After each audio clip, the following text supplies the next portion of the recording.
Okay, so in last lecture, we talked about hemopoiesis, which is the process of production of blood cells.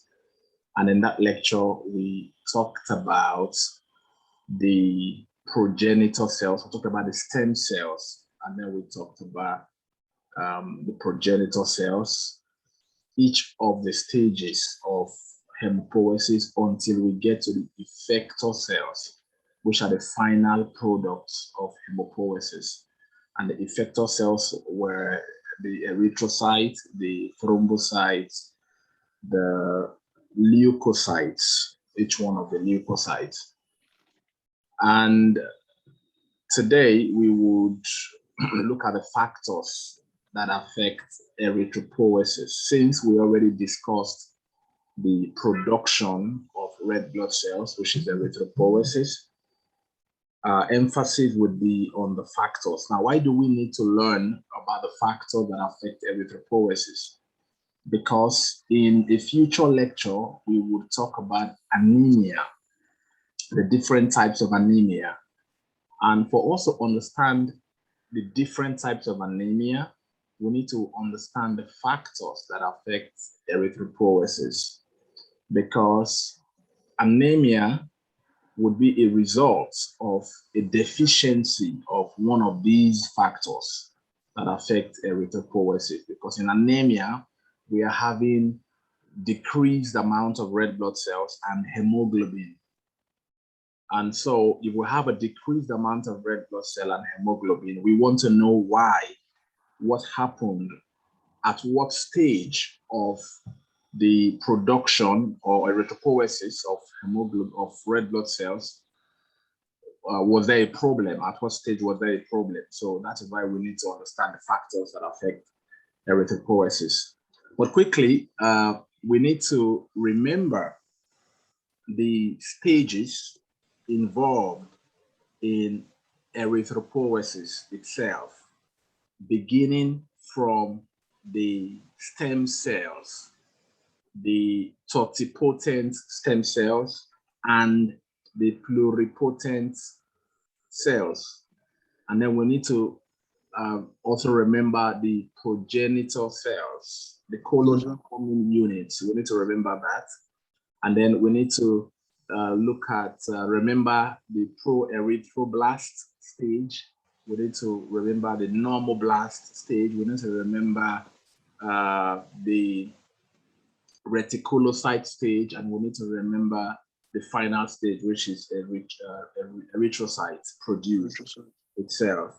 So I said in the previous lecture that whenever there is differentiation, right, cell division, differentiation and specialization of each of the cells of erythropoiesis, what happens is that the size of each of the cells decreases.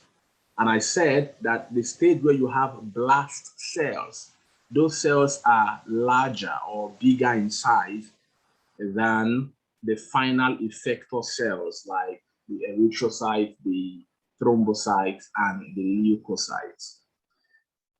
Now, why am I saying this? I'm saying this because when we begin to look at anemia, you will see that some red blood cells will have very large size. And so we have what is called macrocytic anemia. So macro means bigger in size. And we would also have what is called megaloblastic anemia with very big size of red blood cells. So when you see big sizes of blood cells like that, you need to understand that something happened to erythropoiesis at the stage where the cells are still very big. It means that erythropoiesis was not complete.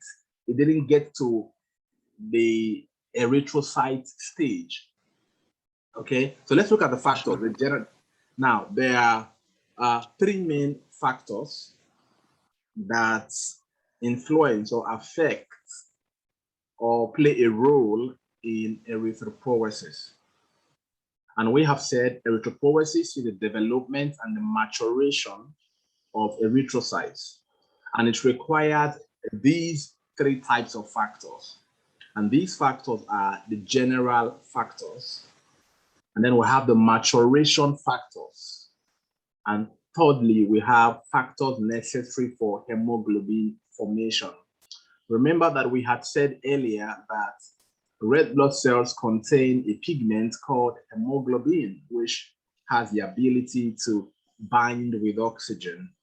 So in the process of erythropoiesis, we also need to look at how hemoglobin gets, into the red blood cells. So that is why there are factors necessary for hemoglobin formation in the process of erythropoiesis. So let's start with the general factors. So what are the general factors responsible or necessary for erythropoiesis? The general factors are erythropoietin, which we mentioned in the previous lecture, thyroxine, hemopoietic growth factors, and vitamin. Erythropoietin, thyroxine, hemopoietic growth factors, and vitamins. These four factors are general factors for erythropoiesis. It means that in the absence of erythropoietin, there would be no erythropoiesis.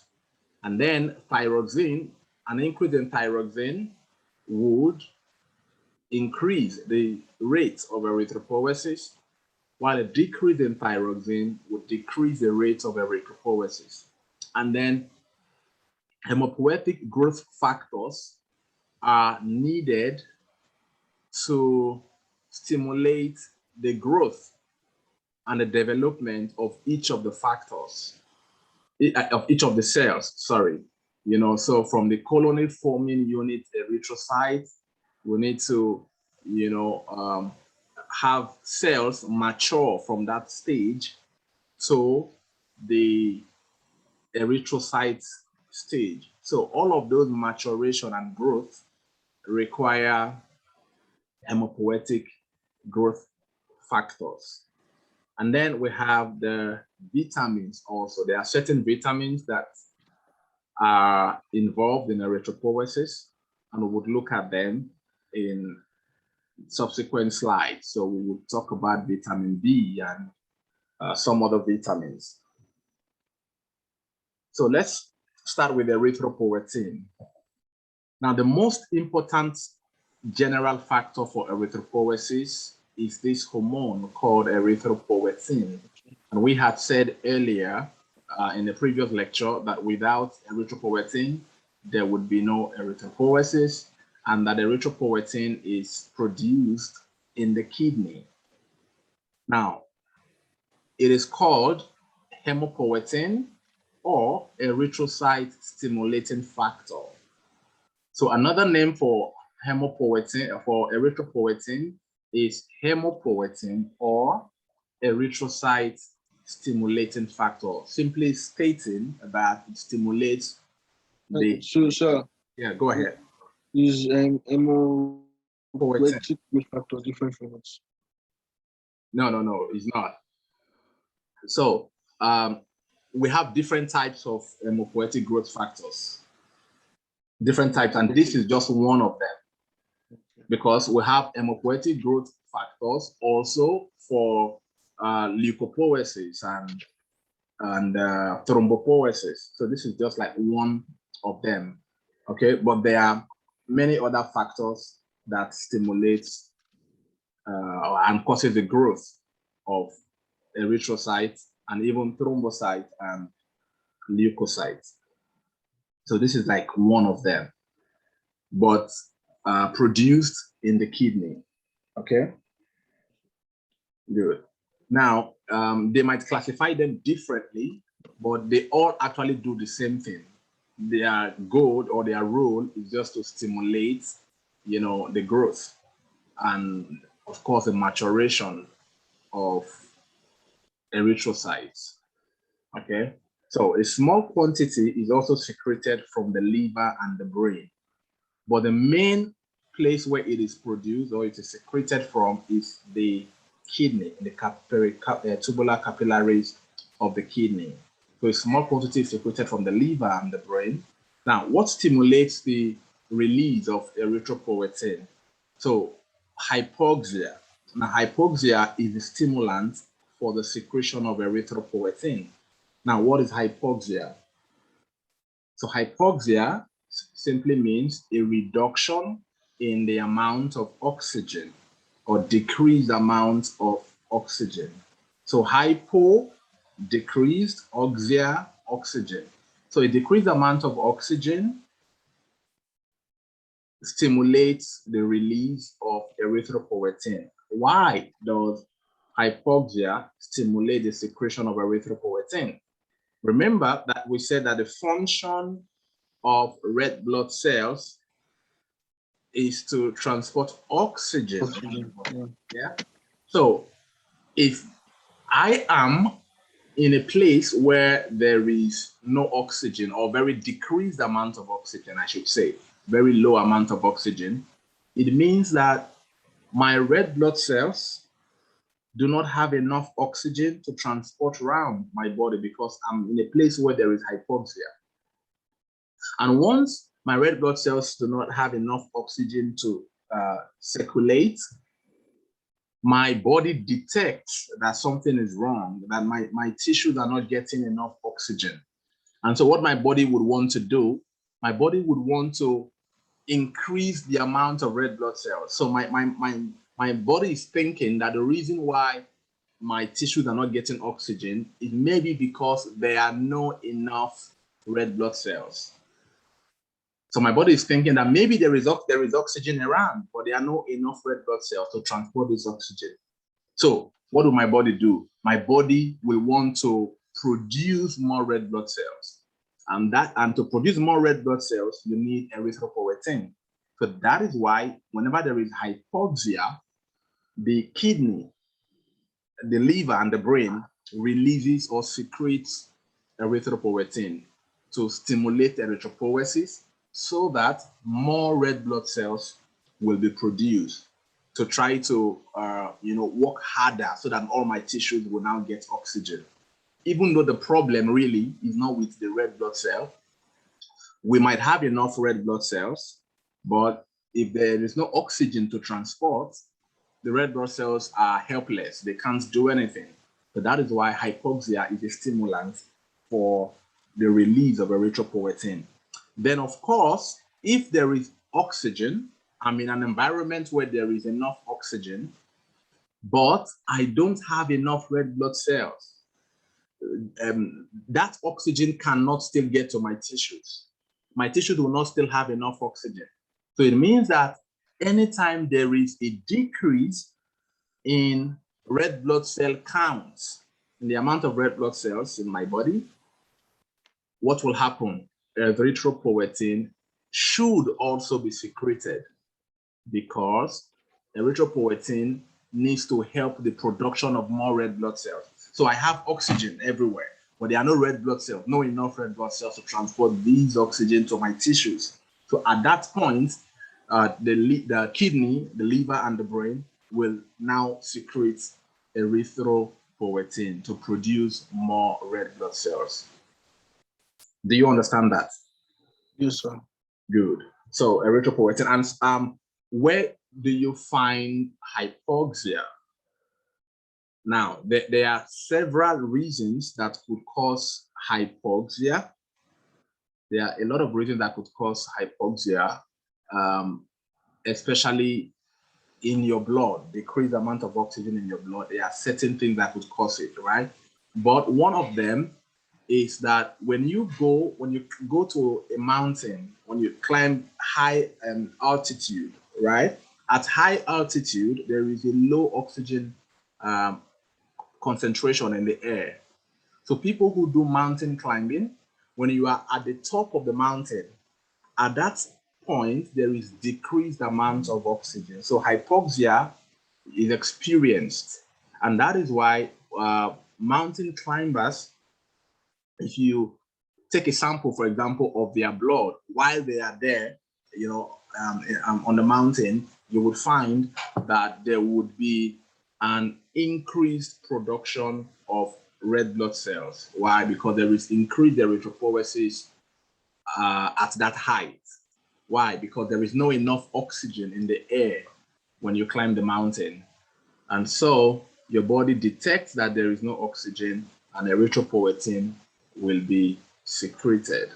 And then, of course, anything that affects your respiratory system and you're not able to breathe very well and take in enough oxygen would also be detected by your body as lack of oxygen, and that could also stimulate erythropoietin release. So anything that makes your body sense that your tissues are not getting enough oxygen would cause the secretion of erythropoietin.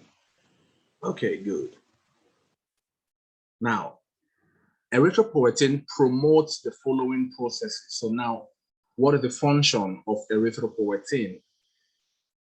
Erythropoietin promotes the following processes. The first thing is the production of pro-erythroblasts from colony-forming unit erythrocytes of the bone marrow. So you see those totipotent cells and the pluripotent multipotent cells. They cannot produce pro-erythroblasts without erythropoietin. So it is erythropoietin that promotes the production of pro-erythroblasts from the colony-forming unit of the bone marrow. And then these pro-erythroblasts need to develop also. So the development of the pro-erythroblast into matured red blood cells through the several stages that we already mentioned in the previous lecture. And these stages are the early normoblast, intermediate normoblast, late normoblast, and then the reticulocyte. So the development from pro-erythroblast down to reticulocyte is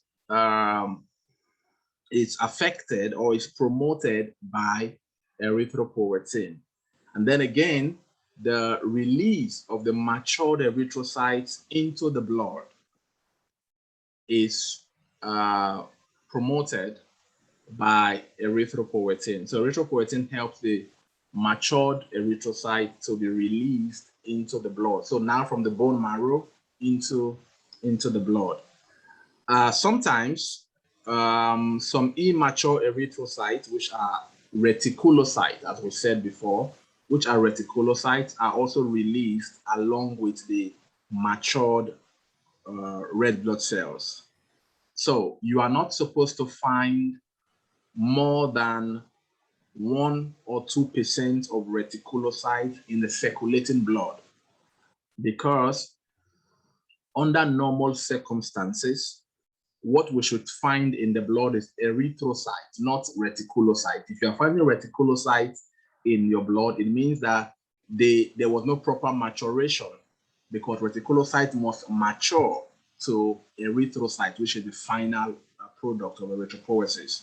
So, but every erythropoiesis releases some immature erythrocytes. Very few.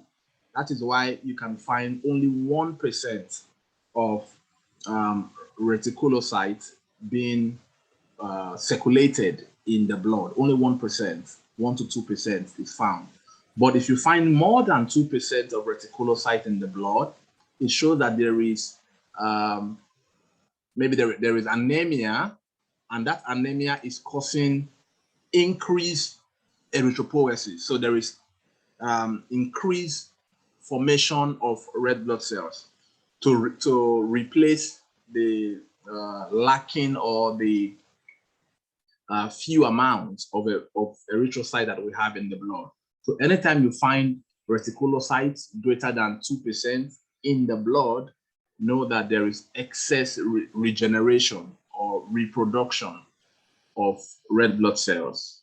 And that would happen when there is maybe a kind of severe anemia. There is anemia and your body needs to quickly produce red blood cell to replace the missing ones. So in that instance, it means that instead of just 1% of erythrocyte to be found circulating in the blood under normal circumstances, you would now find more than 2% of erythrocytes circulating in the blood because there is excess erythropoiesis going on. And some immature erythrocytes or reticulocytes are released into the blood. So here you can see it says blood level of erythropoietin increases in anemia. So anytime there is anemia, there would be an increased amount of erythropoietin in the blood. Why? Because erythropoietin needs to stimulate erythropoiesis to make up for the anemia, because anemia means there is low red blood cell and there is low hemoglobin in your blood. And erythropoietin needs to work hard through stimulate erythropoiesis to replace it. So it means that one of the ways you can suspect that somebody has anemia is when you find increased level of erythropoietin in the person's blood, or you find increased immature erythrocytes, which is reticulocytes in the blood also. Okay, now, and we have said that somebody that is a mountain climber at high altitude, there is decreased oxygen concentration in the atmospheric air. And so erythropoiesis will be stimulated under such conditions. Good. So another general factor we said affects erythropoiesis is thyroxine. Now, thyroxine, as we know, is a metabolic hormone that stimulates growth and development. And so because it stimulates growth and development, it accelerates the process of erythropoiesis at many levels. Now, it is a metabolic hormone. It means that it's, I would say, it improves or increases metabolic processes. And because of that, it also plays a role in the production of red blood cells in erythropoiesis. Now, hyperthyroidism and polycythemia are common. So what does this mean? It means that when somebody has hyperthyroidism, the person's thyroid gland is hyperactive, producing excess amount of thyroxine. Remember we said before in the previous lecture that the thyroid gland secretes thyroxine and triiodothyronine, T3 and T4 hormones. And we say that these hormones are metabolic hormones. They increase the metabolic rate of the body, and they also play a role in growth. So if somebody has hyperthyroidism, which could be as a result of maybe the person has some kind of goiter, we have goiter now, or the person has some kind of cancer of the thyroid gland that causes excessive secretion of thyroxine, what will happen is that excess thyroxine will be found in the blood. And because thyroxine stimulates erythropoiesis and we have excess thyroxine, it means that we would have excess production of red blood cells. So we would have a red blood cell count that is greater than the normal amounts that we should have. So, and that condition is called polycythemia. Polycythemia. The polycythemia is excess amount of red blood cells in the blood. And why are we having this excess amount? Because we have excess thyroxine. Why do we have excess thyroxine? Because there is something wrong with the thyroid gland causing it to oversecrete thyroxine. And once that thyroxine is oversecreted, it causes excessive erythropoiesis, and excessive erythropoiesis leads to excessive production of red blood cells. So we have what is called polycythemia. Do you understand that? Yes, sir. Okay, good. Now this is very, very important, and this could be an exam question.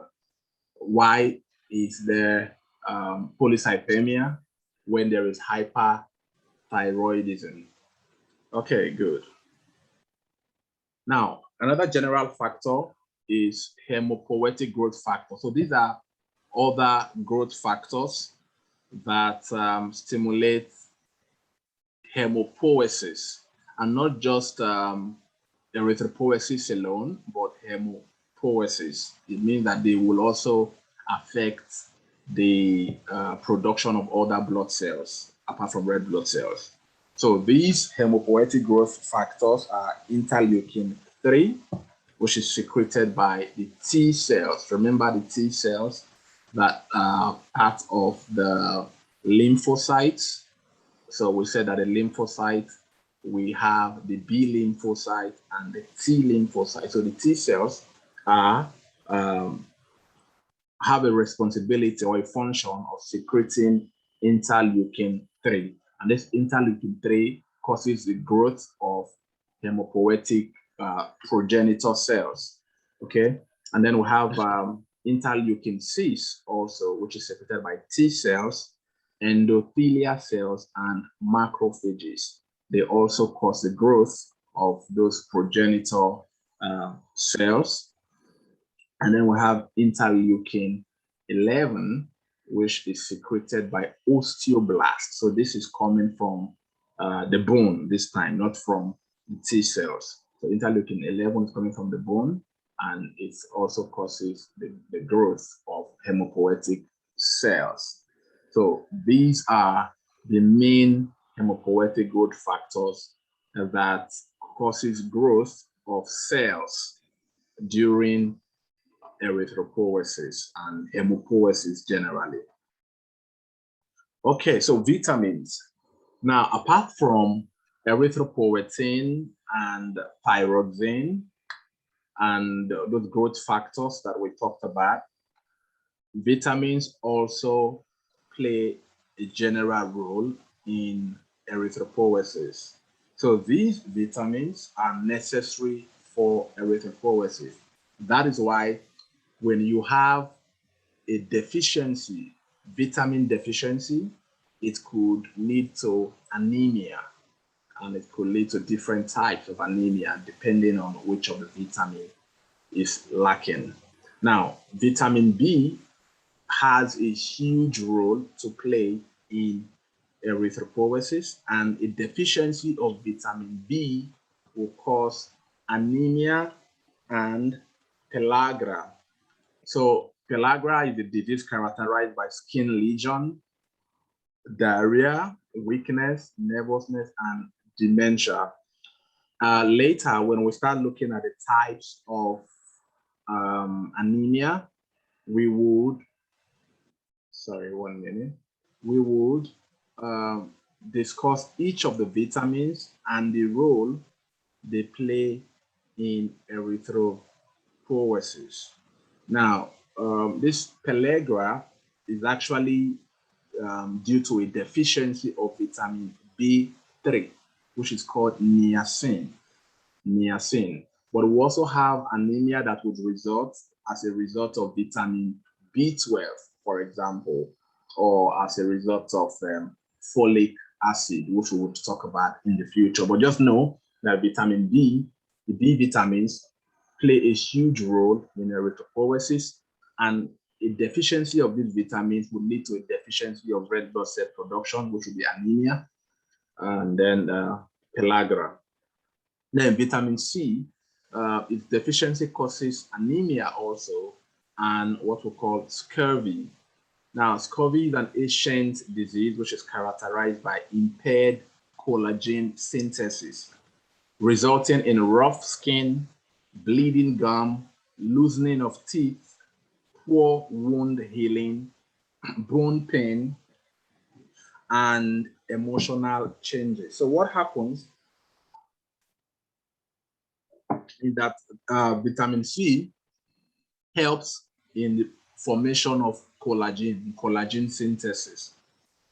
So when there is the lack of vitamin C, collagen will not be properly synthesized, and that will affect your connective tissue. So your teeth are not properly held together because of weak or lack of collagen, and that results in bleeding gums. You could just be brushing your teeth and your gums begin to bleed.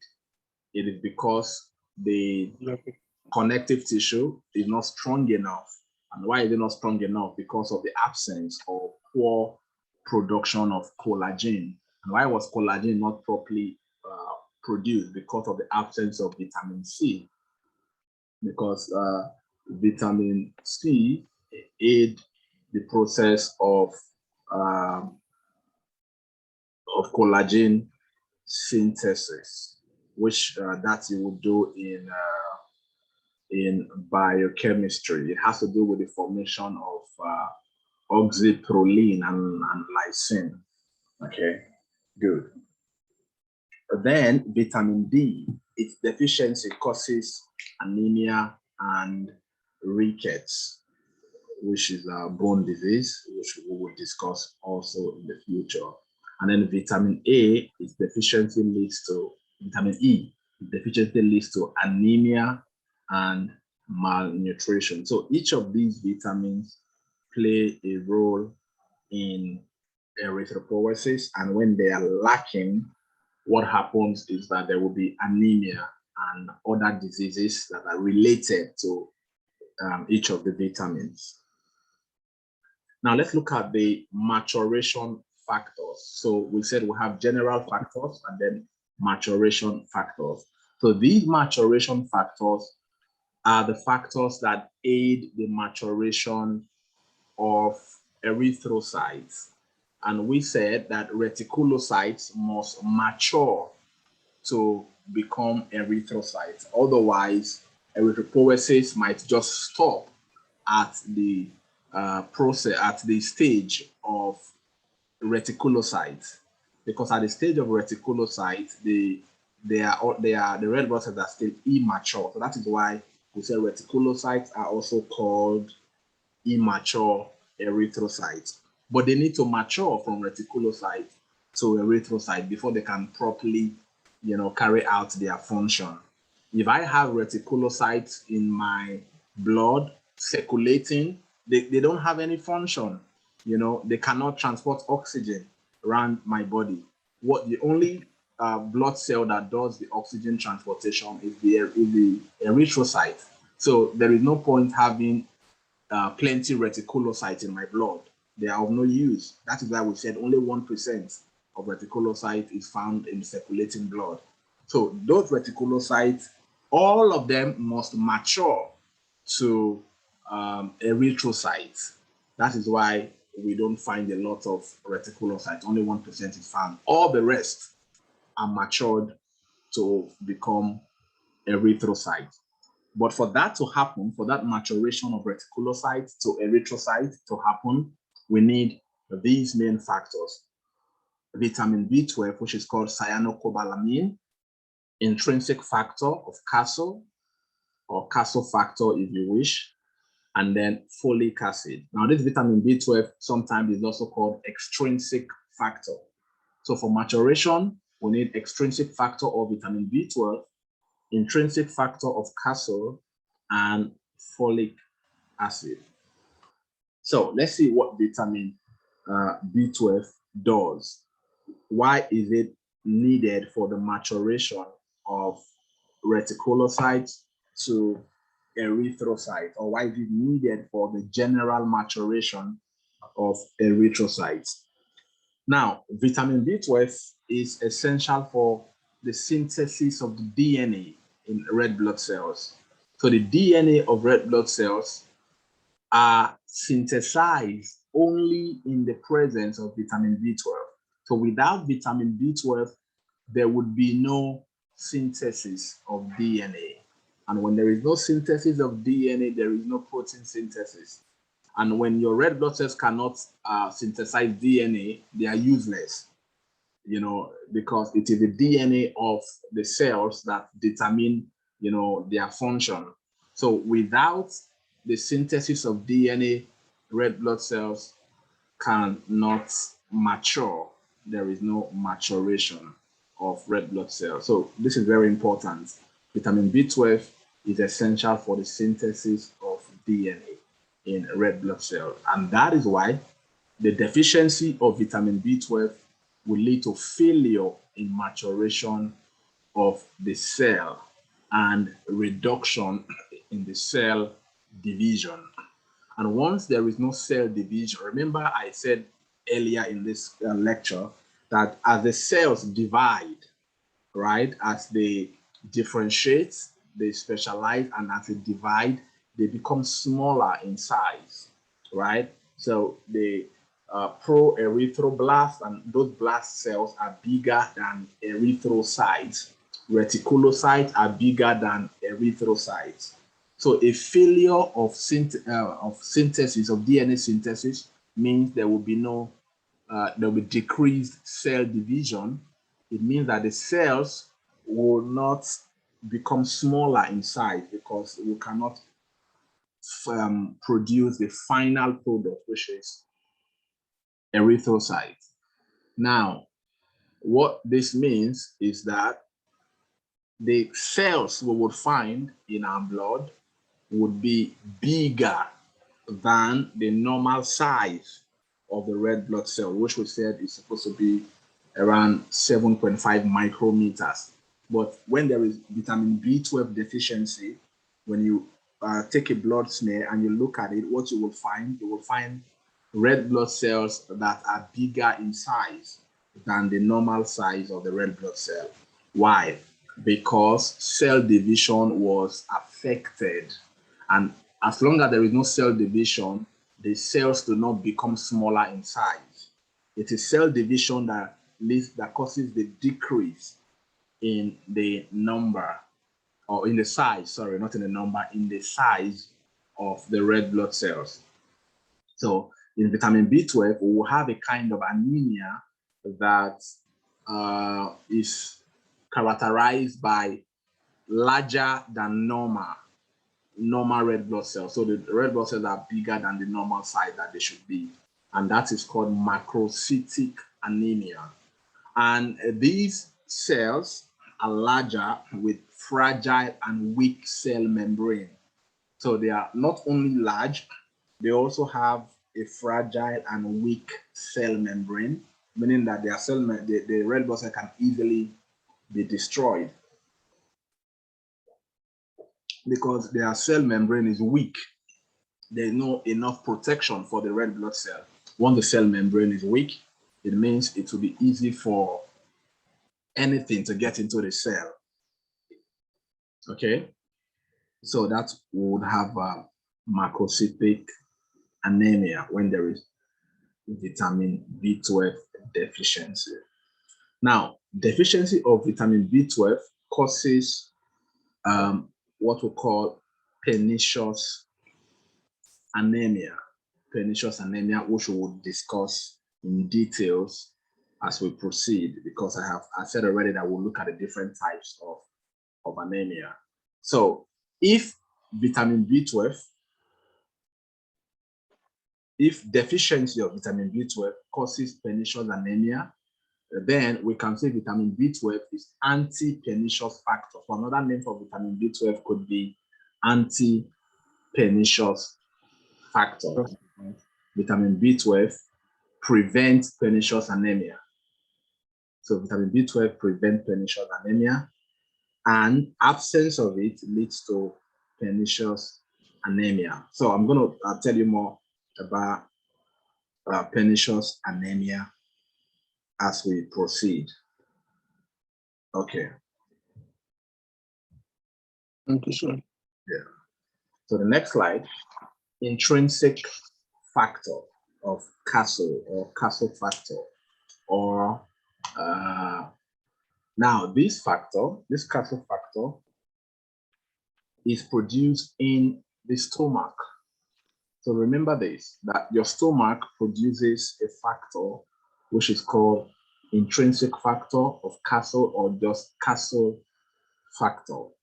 Now, the parietal cells of the gastric glands of your stomach produce this factor. Now, what does this factor do? What is the function of this intrinsic factor? This intrinsic factor is needed for the absorption of vitamin B12 from the intestine. So it means that without intrinsic factor, vitamin B12 cannot be absorbed from the intestine into the blood. Now, if you take maybe food that contains vitamins, and then that vitamin needs to get to the blood so that it can be carried to where it will perform its function. We already said what the function is. We already said that it causes synthesis of DNA in red blood cell. But this vitamin B12 needs to leave the intestine. And for that to happen, it has to be absorbed. Now, that absorption is possible only in the presence of this factor called intrinsic factor. So even if I have enough vitamin B12 in my body, without intrinsic factor, vitamin B12 cannot be absorbed. And once it cannot be absorbed from the intestine, then it cannot function because it needs to be carried by blood to where erythropoiesis is taking place, where the synthesis of the DNA of the red blood cell is taking place. So it means that vitamin B12 deficiency will cause, as we said before, macrocytic anemia. It will lead to anemia because without vitamin B12, there is no synthesis of red blood cells. There is no maturation of red blood cells. Again, even if we have vitamin B12, but we don't have intrinsic factor, the same problem, we would have the same problem because vitamin B12 cannot be absorbed without intrinsic factor. So what that means is that both vitamin B12 and intrinsic factor are needed for maturation of the red blood cells. And if any of them is missing, it will lead to a problem, or it will lead to anemia because red blood cells will no longer be properly produced because there is no DNA synthesis, and the kind of cells we would find in our blood would be macrocytic cells. Now, I said before that another name for vitamin B12 is extrinsic factor, while this one is called intrinsic factor. So both extrinsic factor and intrinsic factor are needed for normal maturation of erythrocytes. And if any of them is lacking, we would have anemia. And that anemia is called pernicious anemia. Pernicious anemia. Now, in the absence of intrinsic factor, vitamin B12 is not absorbed from the intestine, and this leads to pernicious anemia. So in pernicious anemia, what happens is that there is deficiency of intrinsic factor, and that leads to lack of vitamin B12 absorption. So what causes deficiency of intrinsic factor? Now, we have already said that intrinsic factor is produced in the parietal cells of the gastric gland. So if anything happens to your stomach, your gastric mucosa, right, that will affect the intrinsic factor production. So if somebody has inflammation of the stomach, which is called gastritis, in severe cases of gastritis, the parietal cells are not able to produce intrinsic factor. And when there is no intrinsic factor, what happens? We have pernicious anemia because vitamin B12 cannot be absorbed from the intestine. Again, if somebody has ulcer of the stomach ulcer or gastric ulcer, that will also affect the production of intrinsic factor. And so when intrinsic factor cannot be produced by the parietal cells, it will lead to pernicious anemia also, because vitamin B12 cannot be absorbed from the intestine. And then gastrectomy. So gastrectomy means surgical incision or removal of a part of the stomach. So maybe somebody had a serious, maybe a cancer of the stomach, or there was some kind of serious diseases of the stomach that led to a surgery of the stomach where a part of the stomach is cut out. Maybe the parietal cells, the region where the parietal cells are, there was surgical removal or incision of the part of the stomach. What will happen is that intrinsic factor cannot be produced because the part of the stomach that produces the intrinsic factor has been surgically removed. So that is gastrectomy. Now, if a patient had gastrectomy, then we should expect that there would be deficiency of the intrinsic factor, and that person would have pernicious anemia, even if the person has normal amount of vitamin B12. Because without intrinsic factor, B12 cannot be absorbed from the intestine. Do you understand that? Yes, sir. Okay, good. So remember these three things: severe gastritis, ulcer, and gastrectomy will lead to deficiency of intrinsic factor. And deficiency of intrinsic factor will lead to inability to absorb vitamin B12. When you cannot absorb vitamin B12, there cannot be synthesis of DNA in the red blood cells. And when there's no synthesis of DNA, then we'll have no maturation of red blood cells.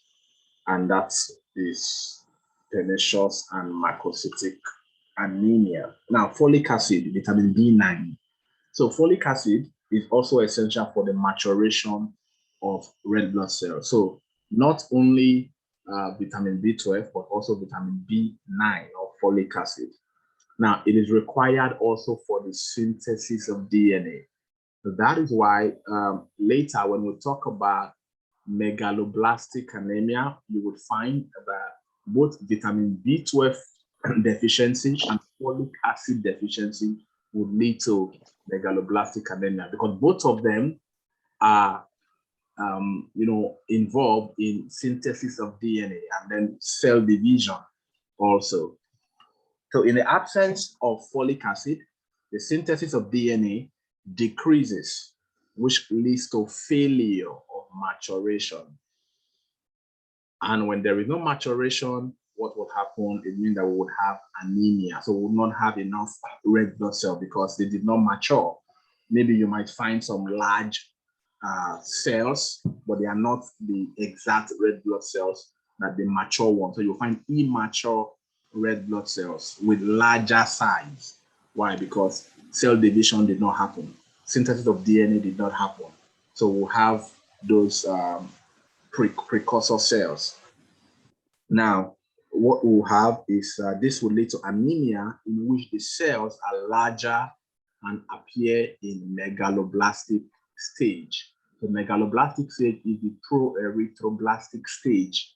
And we say that the pro-erythroblasts are larger than the reticulocytes. The reticulocytes are larger than the erythrocytes. So why are they still in that stage? Because they could not divide, they could not mature. And that will lead to what we call megaloblastic anemia. So megaloblastic anemia is a kind of anemia which is due to folic acid deficiency.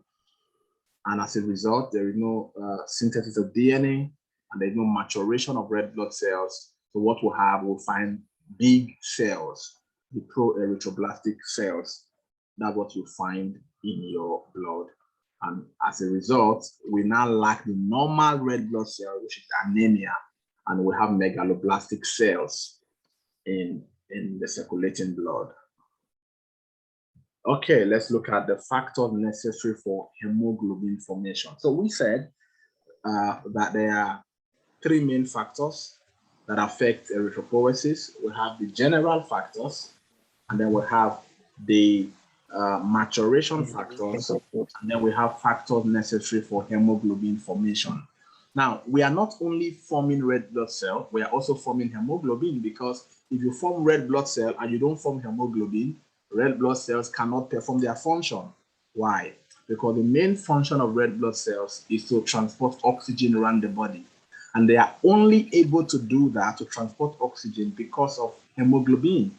We said hemoglobin is that pigment or that hormone that you find in the red blood cell that helps it to transport oxygen around.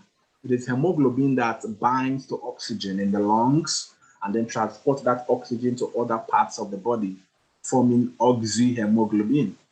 So, as we are forming red blood cells, we are also forming hemoglobin in that process of erythropoiesis. So, let's see what happens. What are the factors necessary for hemoglobin formation? So various materials are essential for the formation of hemoglobin in the red blood cells. And deficiency of these substances would decrease the production of hemoglobin, which would lead to anemia. So anemia is defined as a reduction or a decrease in the amount of red blood cells or hemoglobin. So if I have red blood cells, but I don't have hemoglobin, it is still anemia. If I have hemoglobin and I don't have red blood cells, it is still anemia, because if any of them is lacking, it means that oxygen cannot be transported around the body. Do you understand that? Yes, sir. Good. So what are these factors? So there are some first-class proteins and amino acids that are needed or that are required for the synthesis of hemoglobin. So proteins of high biological value are essential for the formation of hemoglobin. Remember, I told you in the previous lecture that hemoglobin contains heme part and globin part. The globin part is the protein part, while the heme is the ion part of hemoglobin. So hemoglobin contains ion and protein. So amino acids derived from these proteins are required for the synthesis of protein parts of hemoglobin. So this globin is a protein, and for you to produce proteins, you need amino acids to come together. So there are certain amino acids that are needed for the production of globin, of the globin part of the hemoglobin. And then after the proteins and amino acid, another thing you need for the formation of hemoglobin is iron. As we said, heme and globin. So heme is the iron part. So iron is necessary for the formation of the heme part of the hemoglobin. So if somebody has iron deficiency, it means that there would be a kind of maybe a little problem with the production of hemoglobin, because iron is needed for hemoglobin synthesis. Then copper. Now, why do we need copper? Copper is necessary for the absorption of iron from the gastrointestinal tract. So if you have iron in your GIT or in your intestine, you need to absorb that iron. But to absorb that iron, you need copper. So copper makes it easier for iron to be absorbed. And so it means that a deficiency of copper will lead to a deficiency of iron absorption. And when iron cannot be absorbed, then it means that we cannot form hemoglobin. Then cobalt and nickel. These metals are essential for the utilization of iron during hemoglobin formation. So you might have iron, but you will not be able to use that iron. You cannot utilize the iron if there is no cobalt and nickel. The cobalt and nickel, we could say maybe they act as catalysts, to help the process of hemoglobin, especially as it has to do with utilizing iron.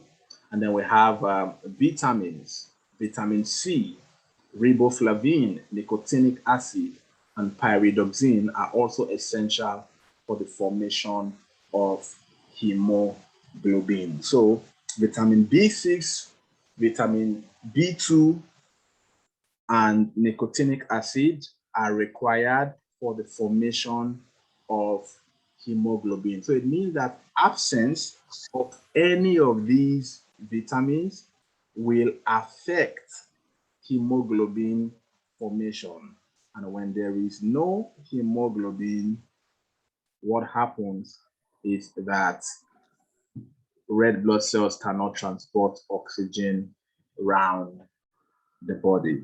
So it means that for you to have normal red blood cell function, you need vitamin C, you need vitamin B2, you need vitamin B3, nicotinic acid or niacin, you need vitamin B6 also, and of course you need vitamin B9, folic acid, and you need vitamin B12, which is cyanocobalamin. So all of these vitamins are needed for the normal functioning of red blood cells. And not only the vitamins, ions also, copper ions,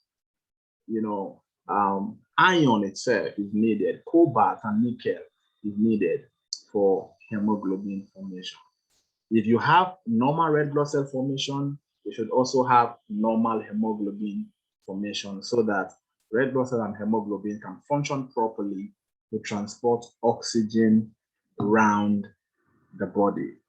When we begin to look at the types of anemia, we will go in details how to identify which anemia and what is responsible. But a proper understanding of this lecture that we just had now will make it easier for us to understand the different types of anemia. Good.